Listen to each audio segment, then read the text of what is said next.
خوږو ماشومانو راځئ چې نن د شیرخان بابا او باد مقابله کیسه درته ووایم.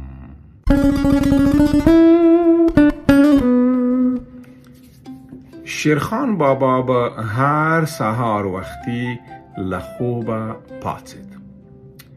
خپله امسا به یې راواخیسته، تور واسکټ به یې واغوست، خړ څادر به یې تر ځان تاو کړ، تورې څپلۍ به یې په پښو کړې، خپله خولۍ به یې په سر کړه، ږیره به یې ږمنځ کړه، بیا به خپل بڼ ته کوز شو. چیرته به کوز شو؟ خپل بڼ ته به کوز شو. یو سهار کله چې بابا له کور څخه راووت، ډېر زورور باد چلېده. د بڼ د ونو ښاخونه یې هاخوا داخوا تاوول. بابا له خپلې امسا سره روان و. باد د شا له خوا ورپسې و او وش اوازونه یې کول. بابا باد ته وویل: باده، او باده، تا څه خوړلي دي چې دومره مست یې؟ تا څه خوړلي دي چې دومره مست یې؟ که نر یې نو زما خولۍ زما له سر څخه لیرې کړه. باد چې د بابا خبر واورېده،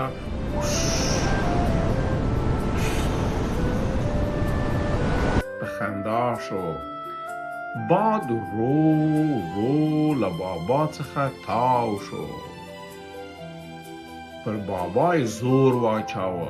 بابا خپله خولۍ په دواړو لاسونو پر سر ټینګه کړه.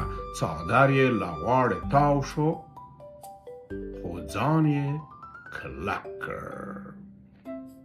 اوږده ږیره یې باد هاخوا داخوا تاووله. ناڅاپه د شیرخان بابا له لاس څخه امسا په ځمکه ولوېده، کړاس شو. بابا ناببره لاس له خپل سر څخه اوچت کړ تر څو امسا راواخلي. باد د بابا خولۍ په هوا کړه. باد څنګه وکړ؟ د بابا خولۍ په هوا کړه. بابا په خولۍ پسې منډه کړل.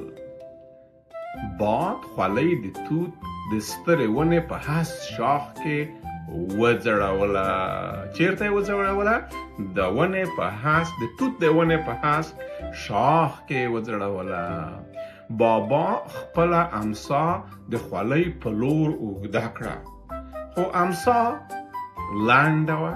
امسا څنګه وه؟ امسا لنډه وه. بابا اوږده لښته د خولۍ په لور وغځوله، خو لښته هم لنډه وه. بابا ډبره د خولۍ په لور وار کړه، خو خولۍ هسکه وه. بابا ونه وښوروله، خو ونه درنده وه. د بابا سر یخ شو، د بابا پزه وبهېده، د بابا حوصله ختمه شوه. بابا په چمن کې اوږد پرېوت. څنګه شو؟ په چمن کې اوږد پرېوت. باد ته یې وویل: باده، تا وګټله.